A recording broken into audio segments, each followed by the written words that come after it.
ॐ अज्ञानतिमिरन्धस्य ज्ञानाञ्जनशलाकया चक्षुरुन्मिलितं येन तस्मै श्रीगुरुवे नमः। श्रीचैतन्यमनोभीष्टं स्थापितं येन भूतले स्वयं रूप कदा मह्यं ददाति स्वपदान्तिकं। नमो विष्णुपादाय कृष्णपृष्ठाय भूतले श्रीमते भक्तिवेदान्त स्वामिन् इति नामिने। नमस्ते सरस्वती देवे गौरवाणी प्रचारिणे निर्विशेष शून्यवादी पाश्चात्य देश तारिणे।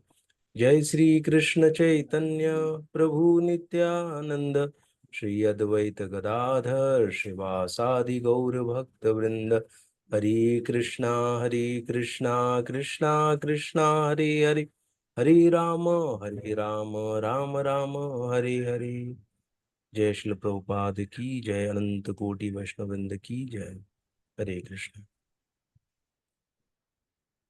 तो आज हम लोग श्रीमद श्रीमद् भगवद गीता अध्याय 2 और श्लोक संख्या 2.69 पढ़ेंगे हम। आप सभी का स्वागत है। तो आज हम लोग देखेंगे कि कल निकिता माता जी ने क्वेश्चन पूछा था ना कि ऐसा हम लोग को अड़चन आता है, तो समय कम था इसके लिए बोला नहीं था थोड़ा। तो कैसे कि जैसे कल बताया कि हमको देना चाहिए प्रायोरिटी, लेकिन ऐसी आदत ना बन जाए हमारी कि हम लोग बाकी लोग को ही, बाकी चीजों को प्रायोरिटी देने लगे ना। नहीं तो कभी कभी क्या होता है कि हमारा बार बार ना, क्वेश्चन क्या पूछा था माता जी ने कि जैसे अगर मैं कुछ सेवा कर रही हूँ तो मुझे अगर कोई कहीं आ गया घर में या किसी का फोन आ गया तो क्या करने का, सेवा को छोड़ के वो कर सकते हैं क्या, है? तो ये ये इम्पोर्टेंस हमको पहले तो डिसाइड करना है कि किसका आया है ना, कॉल किसका आया है। कॉल किसका आया है, कोई कितना इम्पोर्टेंट है हमारे लिए ना, उसके हिसाब से। क्योंकि क्या है कि सेवा जो भी कर रहे हैं आप, हो सकता है उसमें 25 मिनट में हो जाए, आधे घंटे में हो जाए ना। तो कोई अगर आधा घंटा वेट कर सकता है तो वेट करने दीजिए ना। तो आप पूजा को या अपनी जो भी साधना है उसको पहले कंप्लीट कर लीजिए ना। तो ये आपको, नहीं तो क्या हो जाएगा ना, हमारी आदत पड़ जाएगी कि भगवान को हम लोग बोल देंगे अरे चलो भगवान तो अपने ही है, समझ जाएंगे, और हम दूसरों चीज़ों को प्रायोरिटी देने लग जाते हैं। तो वैसा भी नहीं होना चाहिए ना। तो ये थोड़ा टच करना मेरा रह गया था। वैसे नहीं तो जैसे कहते हैं ना कि जैसे हम जप कर रहे हैं, हाँ, भगवान के नामों का जप कर रहे हैं, तो हमारे दिमाग में बहुत सारे थॉट तभी आने लग जाते हैं, आइडियाज आने लग जाते हैं। तो उस केस में क्या करना चाहिए हमको, हाँ, तो जैसे एक प्रभु जी ने बोला था कि उसको नोट कर लीजिए, हाँ, उसको नोट कर लीजिए और फिर जप करिए। तो फिर और दूसरी जगह से एक प्रभु जी क्या बोले कि अगर नोट करेंगे तो क्या होगा कि नोट करेंगे तो बार बार हमको कुछ ना कुछ आइडिया आता रहेगा, तो बार बार हमारा साधना डिस्टर्ब होता रहेगा, कितने बार जाके उसको बार बार हम लोग नोट करते रहेंगे, हाँ? ऐसे तो आइडिया जब हम लोग साधना कर रहे हैं, मतलब जब जब कर रहे हैं, तो कोई आइडिया भी नहीं आना चाहिए। नहीं तो फिर क्या हो जाएगा, मन को वो बोलेगा अरे लिख लो लिख लो, बार बार मन हमको कोई ना कोई आइडिया देता रहेगा और हम लिखते रहेंगे ऐसे। तो इसीलिए हमको अच्छा क्या है कि प्रायोरिटी सेट करना और इम्पोर्टेंस के हिसाब से हमको कार्य करना ऐसे। ठीक है, तो ये था। तो मैं अभी स्क्रीन शेयर करता हूँ अपना।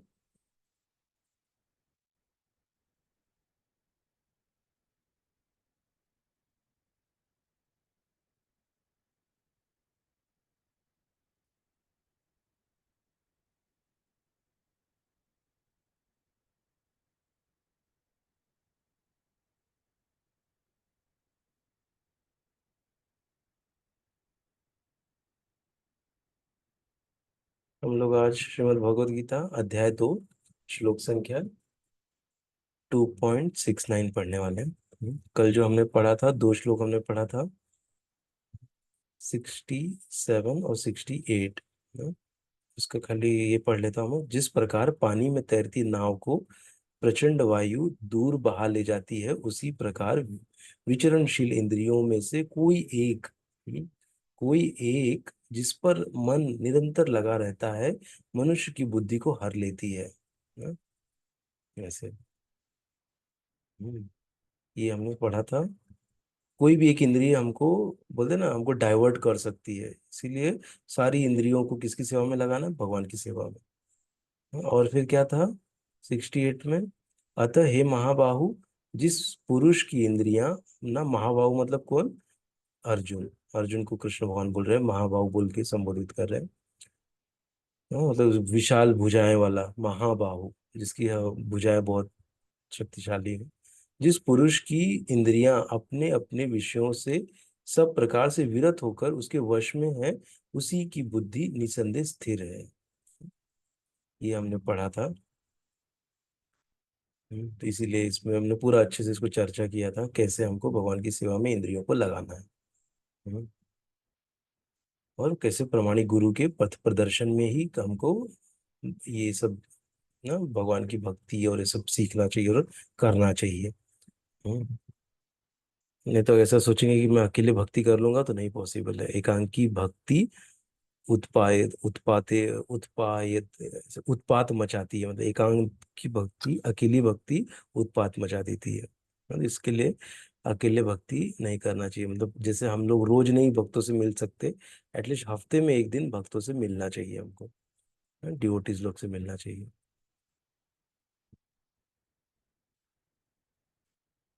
नहीं तो हमको क्या लगने लग जाएगा, अगर हम मिलेंगे नहीं तो हमको ऐसा लगेगा कि अरे, जैसे लगेगा कि अरे क्या करना जरूरी है क्या, ना मतलब हमको उसके अल्टरनेटिव्स मिलने लग जाएंगे, अरे जाने दो कोई नहीं। एक, क्योंकि जिस चीज की हमको आदत लगी है ना, उसकी आदत लगा के रखनी चाहिए, अच्छी चीजों की। हाँ, नहीं तो क्या होगा कि मन ही हमको वो चीज करने नहीं देगा, नहीं तो ऐसा हो जाएगा। ठीक है, चलो हम लोग ये पढ़ते हैं 69 श्लोक। या निशा सर्वभूतानां तस्यां जागर्ति संयमी, यस्यां जागृति भूतानि सा निशा पश्यतो मुनेः। या निशा सर्वभूतानां तस्यां जागर्ति संयमी, यस्यां जागृति भूतानि सा निशा पश्यतो मुनेः। या निशा सर्वभूतानां तस्यां जागर्ति संयमी, यस्यां जागृति भूतानि सा निशा पश्यतो मुनेः। ये 69 श्लोक है। या जो निशा रात्रि है, सर्व समस्त, भूतानाम जीवों की, तस्याम उसमें, जागृति जागता रहता है, संयमी आत्म संयमी व्यक्ति, यस्याम जिसमें, जागृति जागते हैं, भूतानी सभी प्राणी, सा वह, निशा रात्रि, पश्यतः आत्मनिरीक्षण करने वाले, मुने है मुनि के लिए। जो सब जीवों के लिए रात्रि है, वह आत्म संयमी के जागने का समय है। और जो समस्त जीवों के जागने का समय है, वह आत्मनिरीक्षक मुनि के लिए रात्रि है। हम्म, फिर से पढ़ता हूं एक बार। जो सब जीवों के लिए रात्रि है, वह आत्म संयमी के जागने का समय है। और जो समस्त जीवों के जागने का समय है, वह आत्मनिरीक्षक मुनि के लिए रात्रि है। हम्म, बहुत डीप मीनिंग है इसका, पढ़ते हैं इसको फिर उसके ऊपर चर्चा करेंगे हम लोग। ठीक है। तात्पर्य, मनुष्य की दो श्रेणियां हैं। एक श्रेणी के मनुष्य इंद्रिय तृप्ति के लिए भौतिक कार्य करने में निपुण होते हैं, और दूसरी श्रेणी के मनुष्य आत्मनिरीक्षक हैं, जो आत्म साक्षात्कार के अनुशीलन के लिए जागते हैं। फिर से पढ़ते हैं। बुद्धिमान मनुष्यों की दो श्रेणियां हैं। एक श्रेणी के मनुष्य इंद्रिय तृप्ति के लिए भौतिक कार्य करने में निपुण होते हैं ना, मतलब भौतिकवादी होते हैं, उनको कोई भौतिक कार्य बोला जाए एकदम फटाफट सब अच्छे से एकदम कर देंगे। और दूसरी श्रेणी के मनुष्य आत्मनिरीक्षक हैं, जो आत्मा साक्षात्कार के अनुशीलन के लिए जागते हैं।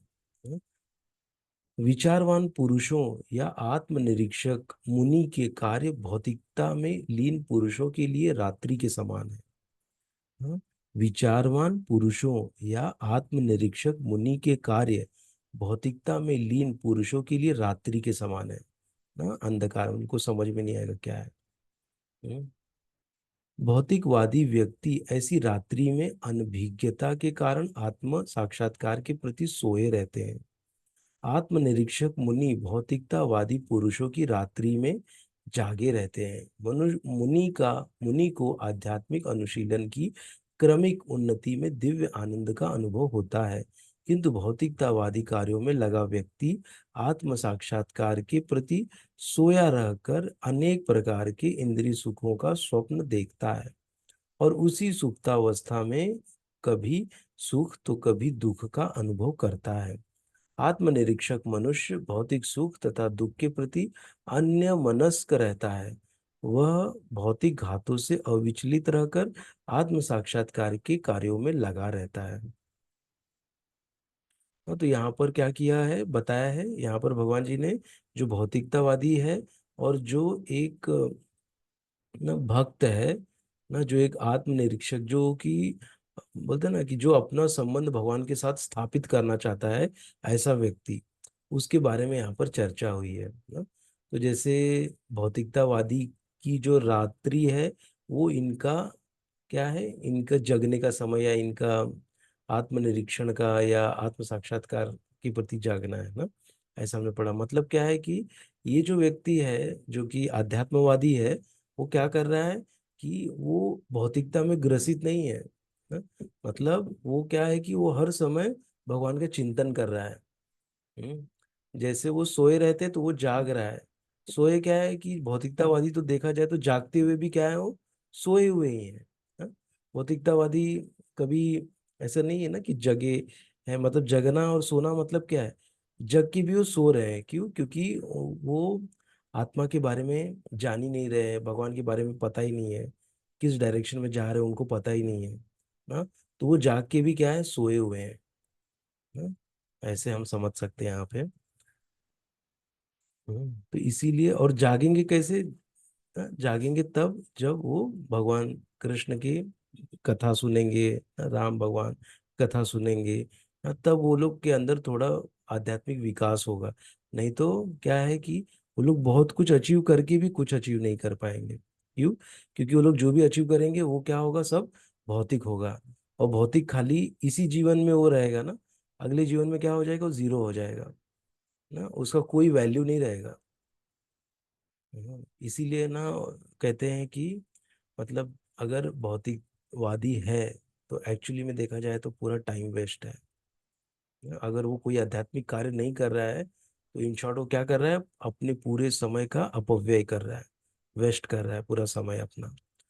अगर वो अपना जो समय है और अपनी चेतना है, उसको अगर भगवान की कथा श्रवण करने में, भगवान के शास्त्र पढ़ने में नहीं लगा रहा है, तो खाली वो टाइम का वेस्ट कर रहा है ना। उसको कुछ भी लाभ नहीं होने वाला है ना। उसको इस शरीर में कुछ लाभ होगा, अगला शरीर मिलेगा तो उसमें तो और फिर आगे चल के कितने ठोकरें खानी क्या है, वो तो वो होगा। लेकिन उसका एक जो जीवन मिला है, वो जीवन क्या हो जाएगा, वेस्ट हो जाएगा ना। जैसे ईशोपनिषद में एक आता है कि चात्म हनो जना ना, मतलब जो आत्मा का हत्यारा कहा गया है ना, आत्मा का हत्यारा। मतलब एक हमको शरीर मिला है, लेकिन हमने क्या किया, उस शरीर को भौतिक भोग भोगने के लिए लगा दिया ना, उस शरीर का हमने सदुपयोग नहीं किया। तो क्या हो गया है, हम अपने आत्मा के हत्यारे हो गए। हम्म, ऐसा आत्मा को हनने वाला, आत्मा हनोजना ऐसे। तो इसीलिए हमको आत्मा ना, आत्मा हम क्या है, हम आत्मा है, हमको ये शरीर मिला है। तो ये शरीर को लेके हमको अगले जीवन, अगला जो बोलते हैं ना, इसी में हमको भक्ति करके फिर हमको वापस से एक नया शरीर प्राप्त होगा। जैसे जो आध्यात्मिकता में प्रगति करते हैं तो एक शरीर का निर्माण हो रहा है ना, और जो भौतिकवादी उनका भी एक शरीर का निर्माण हो रहा है, अगले शरीर का, इसी समय ना, इसी शरीर में अगला शरीर क्या मिलेगा वो भी तैयारी हो रही है। पता नहीं चल रही, हो रही है, क्योंकि वो क्या खा रहे हैं, क्या पी रहे हैं, कैसे लोग हैं, संग कर रहे हैं, कैसा विचार उनका चल रहा है ना, उसके हिसाब से उनका अगला शरीर तैयार हो रहा है। वैसे अध्यात्मवादियों के लिए भी अगला शरीर तैयार हो रहा है। अगला शरीर क्या हो सकता है कि हो सकता है कि अगर वो अच्छे से भगवान की पूर्ण चेतना में रहे तो उसका अगला शरीर क्या होगा, आध्यात्मिक शरीर होगा ना। वैसे नहीं तो क्या होगा कि किसी भक्त के घर में जन्मेगा। हाँ, भक्त के घर में जन्मेगा, बचपन से ही उसको भगवत गीता, भागवतम, भक्तों के साथ संग में वो रहेगा। हाँ, ऐसा सब भगवान अरेंजमेंट कर देंगे कि अगले जीवन में अभी वो मेरे धाम में आ जाए। ऐसा भगवान उसके लिए पूरा वो करेंगे। इसीलिए यहाँ पर वही बताए हैं कि ना डिफरेंस दिखाए हैं, भगवान बताए हैं। क्योंकि जब तक हमको डिफरेंस पता नहीं चलेगा अच्छा क्या है बुरा क्या है, तब तक क्या है हम लोग थोड़ा सोए रहेंगे ना, हम जागेंगे नहीं। इसीलिए यहाँ पर क्या किया है भगवान ने, थोड़ा डिफरेंस बताया है ना? सही क्या है, गलत क्या है ना? वो चीज थोड़ा यहाँ पे दिखाया है।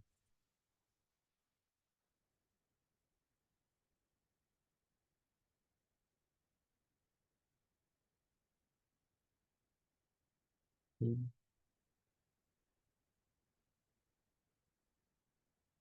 इसका एक और एग्जाम्पल है, मैं उसको देखता हूँ, ढूंढ के एक बताऊंगा, उससे और अच्छे से समझ में आएगा ये। हम्म।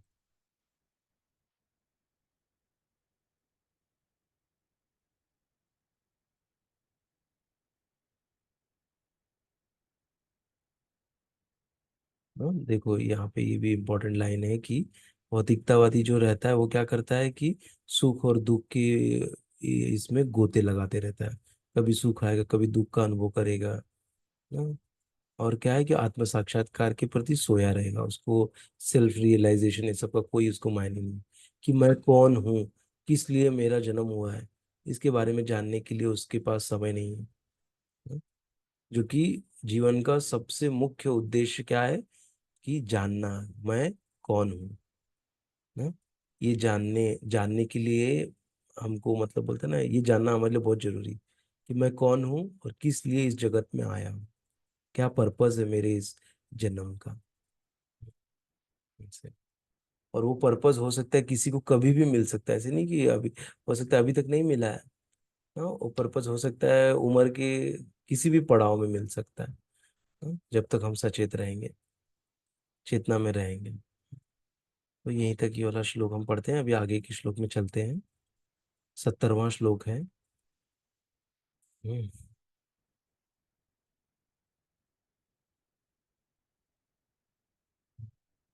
आपूर्यमाणम् अचलं प्रतिष्ठम्, आपूर्यमाणम् अचल प्रतिष्ठम्, समुद्रमापः प्रविशन्ति यद्वत्, तद्वत् कामायं प्रविशन्ति सर्वे, स शान्तिम् आपनोति न काम कामी।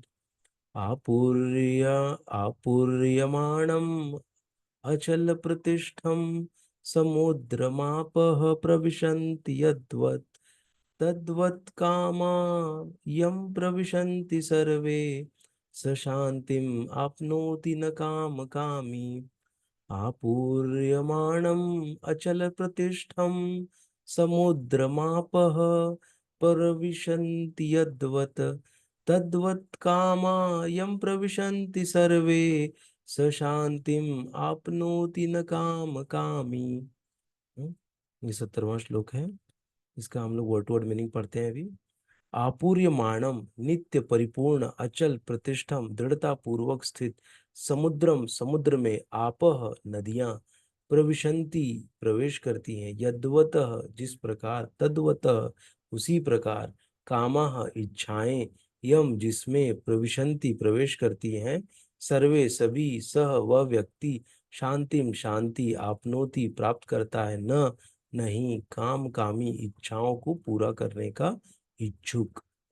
जो पुरुष, इसका अर्थ पढ़ते हैं हम लोग, जो पुरुष समुद्र में निरंतर प्रवेश करती रहने वाली नदियों के समान इच्छाओं के निरंतर प्रवाह से विचलित नहीं होता और जो सदैव स्थिर रहता है, वही शांति प्राप्त कर सकता है, वह नहीं जो ऐसी इच्छाओं को तुष्ट करने की चेष्टा करता है। हम्म? क्या है जिस जो इच्छाओं को थोड़ा कंट्रोल कर लेगा ना, फिर से एक बार पढ़ते हैं। जो पुरुष ना समुद्र में निरंतर प्रवेश करती रहने वाली नदियों के समान इच्छाओं के निरंतर प्रवाह से विचलित नहीं होता और जो सदैव स्थिर रहता है वही शांति प्राप्त कर सकता है, वह नहीं जो ऐसी इच्छाओं को तुष्ट करने की चेष्टा करता है। ना शांति किसको मिलेगी? जो इच्छाओं को क्या करेगा कि विचलित नहीं होगा, कोई भी इच्छा आ गई उससे विचलित नहीं होना। यहाँ पर ये बता रहे हैं ना। और इच्छा क्या करनी है हमको? आध्यात्मिक इच्छा करनी है, वो आगे हम लोग पढ़ेंगे, डिस्कस करेंगे। तात्पर्य पढ़ते हैं इसका। यद्यपि विशाल सागर में सदैव जल रहता है किंतु वर्षा ऋतु में विशेषतया यह अधिकाधिक जल से भरता जाता है, तो भी सागर उतने पर ही स्थिर रहता है। न तो वह विक्षुब्ध होता है और न तट की सीमा का उल्लंघन करता है। यही स्थिति कृष्ण भावना भवित व्यक्ति की है। जब तक मनुष्य शरीर है तब तक इंद्रिय तृप्ति के लिए शरीर की मांगे बनी रहेंगी। हाँ। किंतु भक्त पूर्णता के कारण ऐसी इच्छाओं से विचलित नहीं होता। फिर से पढ़ते हैं। तात्पर्य। यद्यपि विशाल सागर में सदैव जल रहता है किंतु वर्षा ऋतु में विशेषतया यह अधिकाधिक जल से भरता जाता है, तो भी सागर उतने पर ही स्थिर रहता है। न तो वह विक्षुब्ध होता है और न तट की सीमा का उल्लंघन करता है। ना एक सीमा बनाया और तट को, ये नहीं कि बढ़ के आगे तक आ गए, ना ऐसा नहीं होता। यही स्थिति कृष्ण भावना भवित व्यक्ति की है। जब तक मनुष्य शरीर है तब तक इंद्रिय तृप्ति के लिए शरीर की मांगे बनी रहेंगी, किंतु भक्त अपनी पूर्णता के कारण ऐसी इच्छाओं से विचलित नहीं होता। क्योंकि शरीर है तो इंद्रिय तृप्ति का डिमांड तो रहेगा ही रहेगा ना। जीवा चाहेगी कि कुछ भी चाट पाट बाहर जाके खा लो ना। आंखें चाहेंगी कि कुछ तो दिख जाए ना। ऐसे तो कुछ ना कुछ कानों से कोई कुछ सुनना रहेगा, किसी की निंदा चल रही, निंदा को सुनना है ना। ऐसा कुछ ना कुछ हमको चाहिए रहता है इंद्रियों को।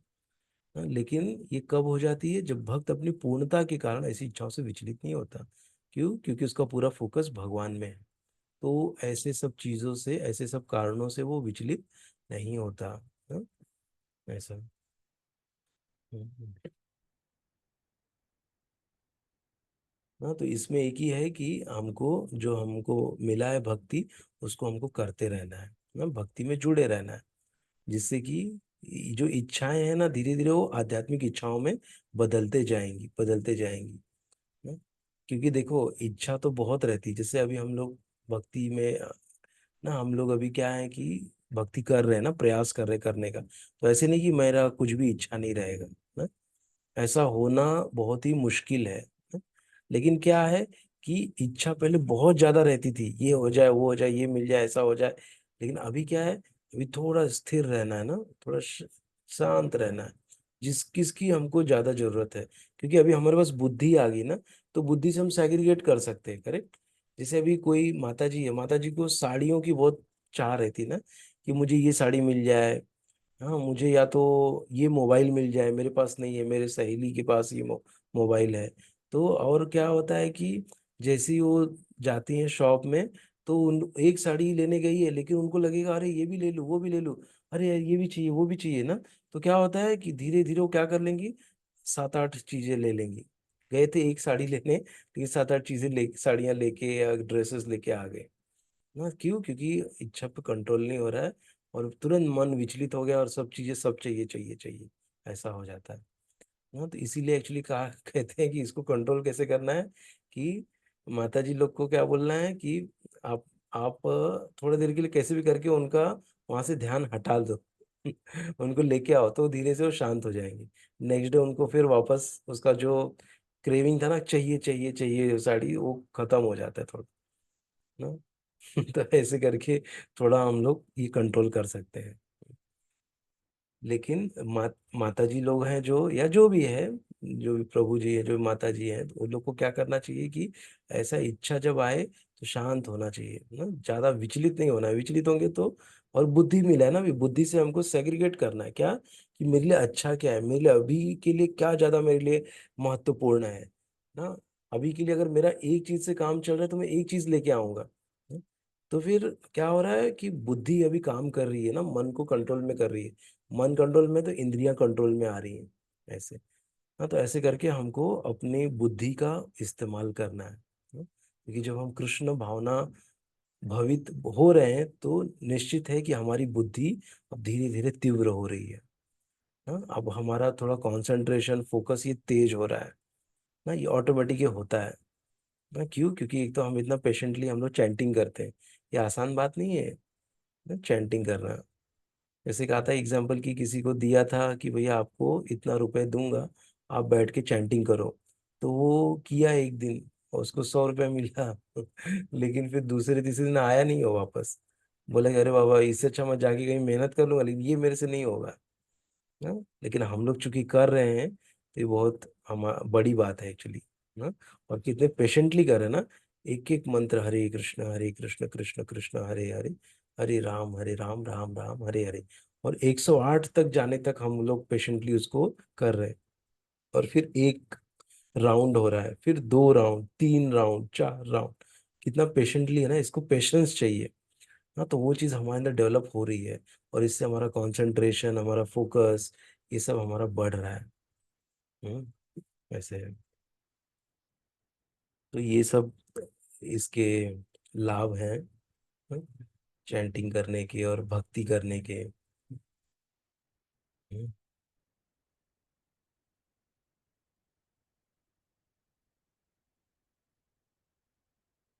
इसीलिए ना इच्छा, इच्छा हमको आध्यात्मिक इच्छा में अभी कन्वर्ट करना है। ज्यादा भौतिक इच्छा आ रही है, आएगी भौतिक इच्छा, ऐसे नहीं कि नहीं आएगी, लेकिन थोड़े देर उसको हमको इच्छाओं को थोड़ा सेग्रीगेट करना है, और इसके ऊपर सोचना है कि कैसे इस इच्छा को मैं आध्यात्मिक इच्छा में कन्वर्ट करूं। मैं क्या करूं मैं कि ये आध्यात्मिक इच्छा में कन्वर्ट हो जाए। अभी जो मेरी इच्छा आई है मुझे, जो डिस्टर्ब कर रही है मुझे ना, ऐसे करके हमको थोड़ा वहां पे अगर चिंतन करेंगे तो धीरे धीरे हम, एक बोलते हैं ना जैसे कोई कन्वर्टर रहता है ना, कि कन्वर्ट करने वाला सिग्नल को कन्वर्ट करता है ना। जैसे मोबाइल से हम लोग प्रोजेक्टर पे डालते हैं या लैपटॉप से प्रोजेक्टर पे दिखाते हैं स्क्रीन ना। तो ये सब होता कैसे है? ये सब होता है इससे।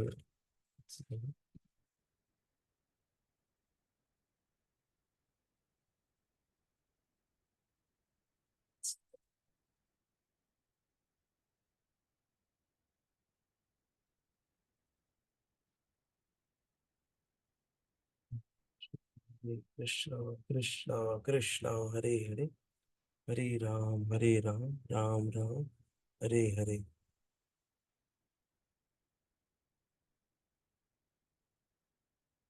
हरे कृष्णा हरे कृष्ण, कृष्णा कृष्णा हरे हरे, हरे राम राम राम हरे हरे। वैसे तो यही तक आज हम लोग करते हैं। मैं सबको एक बार अनम्यूट करता हूँ, अगर किसी को कोई प्रश्न है।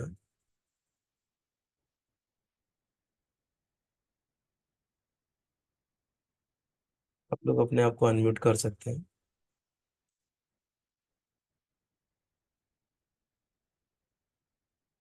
किसी को कोई प्रश्न है, कोई किसी का टिप्पणी या किसी को कुछ बोलना है तो बोल सकते हैं आप। हाँ, मैं बता रहा था कि इच्छा को हम लोग कन्वर्ट करना चाहिए। इच्छा को सोच के थोड़ा विचार करके बुद्धि से थोड़ा इच्छा को कन्वर्ट करना चाहिए आध्यात्मिक इच्छा में। तो ये करते करते क्या हो जाएगा, हम हमारी प्रैक्टिस हो जाएगी, एक सिस्टम हमारे इसमें सेट हो जाएगा। और वो सिस्टम क्या करेगा, कोई इच्छा आई वो अपने आप उसको कन्वर्ट कर देगा आध्यात्मिक इच्छा में ना, आध्यात्मिकता में कन्वर्ट करने के लग, क्योंकि हम लोग बार बार वैसे उस मन को हमने उसको ये कर दिया है क्या, उसको हमने प्रशिक्षित कर दिया है ना, कि अगर ऐसा होगा तो ऐसे करना है। तो बार बार करते करते तो फिर वैसे आदत हमको पड़ जाएगी। ऐसे तो ऐसा प्रयास करिएगा थोड़ा करने का, एक बार हमारा आदत बैठ गया तो। कभी एग्जाम्पल दीजिए ना, एग्जाम्पल दीजिए।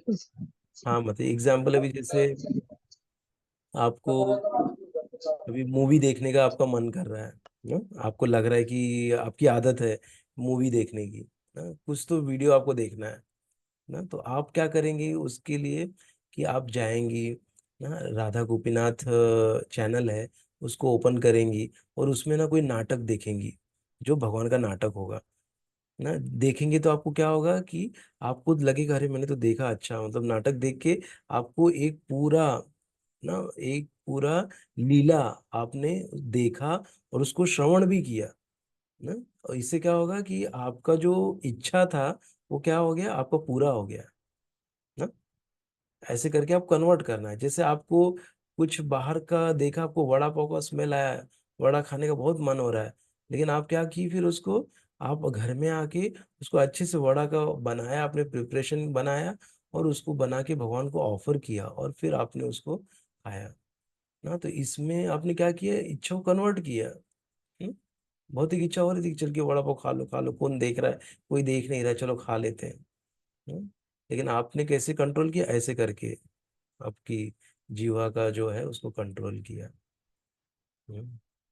ऐसे ही माता जी थोड़ा धन्यवाद। सोच के हमको थोड़ा कन्वर्ट करना है ना। जैसे आपको कहीं घूमने के जाने का बहुत मन हो रहा है, घूमने के लिए फिर आप ऐसा सोचिए कि मेरा घूमना भी हो जाए और धाम का भी दर्शन हो जाए। तो ऐसा जगह आप चूज करिए हम्म, ना। किसी किसी को रहता है ना, बहुत घूमने हम्म, का आदत रहता है, तो हम्म, धामों में घूम सकते हैं वो लोग। और हम्म, धाम में जाने के बाद वहां पे धाम में रहिए और अगल बगल में बहुत सारी चीजें देखने के लिए आप देखिए, वो भी ना, आपको मना किसने किया है। ऐसे। लेकिन जो भक्त होता है वो कैसे भी करके सोचता है कि कैसे मेरा कनेक्शन भगवान से स्थापित हो, मैं क्या करूं कि मुझे भगवान का हम्म, स्मरण हो जाए। वो एक पल भी हम्म, भगवान से दूर नहीं रहना चाहता।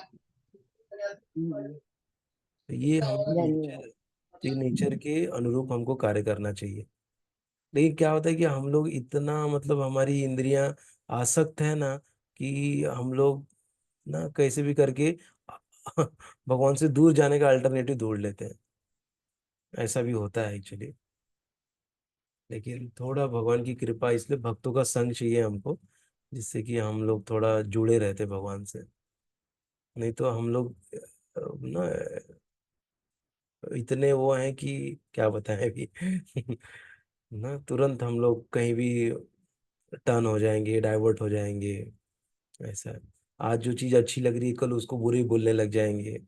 हाँ, जो बुरा है उसको अच्छा बोलने लग जाएंगे। यही होता है ना भौतिकता से ग्रसित व्यक्ति का, स्थिर नहीं रहता। आज किसी का बहुत बड़ाई कर रहा है, हम्म, कल जरा सा उसने उसके खिलाफ कुछ बोल दिया तो वो सबसे बड़ा उसका दुश्मन हो जाएगा। हम्म? हम्म, तो सब बहुत ही जगत में हम्म, होता है। इसीलिए हम लोग बहुत ही भाग्यशाली हैं कि हम लोग ऐसे मोमेंट से जुड़े हुए हैं ना। भगवान श्री कृष्ण से भक्ति करने के लिए हम लोग प्रेरित हो रहे हैं ना। ये हमारे बहुत बहुत बहुत बड़ी बात है और बहुत भाग्यशाली है हम लोग कि ऐसा कुछ हमको मौका मिला है इस जीवन में ना। इसमें कोई हानि नहीं है। ठीक है माता जी। और किसी कोई प्रश्न है? ओके प्रभु जी। हरे थैंक कृष्ण। यू। हरे बोल। हरे कृष्ण। और किसी कोई प्रश्न है? ठीक है, तो हम लोग आज यहीं तक करते हैं। जय शिल प्रभुपाद की जय, अनंत कोटि वैष्णव वृंद की जय। हरे कृष्ण। सभी को दंडवत प्रणाम।